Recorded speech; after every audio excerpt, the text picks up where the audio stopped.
ఇది తాలిబాన్ల రాజ్యమా లేక ఇంకేమైనానా? శర్మిల. ఆంధ్రప్రదేశ్లో అతిపెద్ద సమస్య నిరుద్యోగం అని వైఎస్ షర్మిల తెలిపారు. ఏపీ పిసిసి అధ్యక్షురాలు వైఎస్ షర్మిల నిరసన దీక్ష చేపట్టారు. మెగా డిఎస్సి కావాలని డిమాండ్ చేస్తూ వైఎస్ షర్మిల నిరసనకు దిగారు. ఈ సందర్భంగా ఆమె మీడియాతో మాట్లాడారు. 2,30,000 ఉద్యోగాలు ఇస్తామని జగన్ అధికారంలోకి వచ్చారని, ఎక్కడ ఇచ్చారని సీఎం జగన్ను ప్రశ్నించారు. మెగా డిఎస్సి కాకుండా దగా డిఎస్సి ఇచ్చారని, గ్రామ సచివాలయ ఉద్యోగులు వారి కార్యకర్తలకు ఇచ్చారని, ఏపీపీఎస్సీ ద్వారా భర్తీ చేస్తామన్న ఉద్యోగాలు ఎక్కడ ఉన్నాయని ప్రశ్నించారు.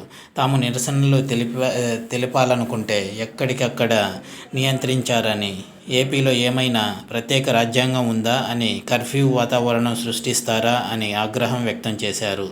పోలీసులను వైఎస్ఆర్సీపీ నేతలకు బంటుల్లా వాడుకుంటున్నారని, ప్రతిపక్షాలపై దాడులు చేస్తున్నారని, జర్నలిస్టులను చితకబాదుతున్నారని, ఇదేమైనా తాలిబాన్ల రాజ్యమా లేక ప్రజాస్వామ్యమా అని ధ్వజమెత్తారు. నిజంగా చిత్తశుద్ధి ఉంటే ఆందోళన చేస్తే జగన్ ప్రభుత్వానికి ఎందుకు భయం అని, తాము ప్రజలకు దగ్గరవుతామని వైఎస్ఆర్సీపీ వాళ్లకు భయం పట్టుకుందని షర్మిల విమర్శలు గుప్పించారు. వైఎస్ఆర్సీపీ అధికారంలోకి వస్తే జాబ్ నోటిఫికేషన్లు వరద పారిస్తానన్నారు. 5 ఏళ్లలో ఒక జాబ్ క్యాలెండర్ ఎందుకు ఇవ్వలేదని ప్రశ్నించారు.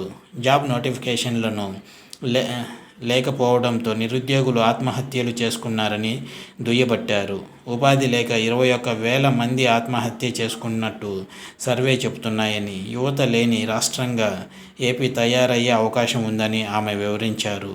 ఇది వ్యూవర్స్.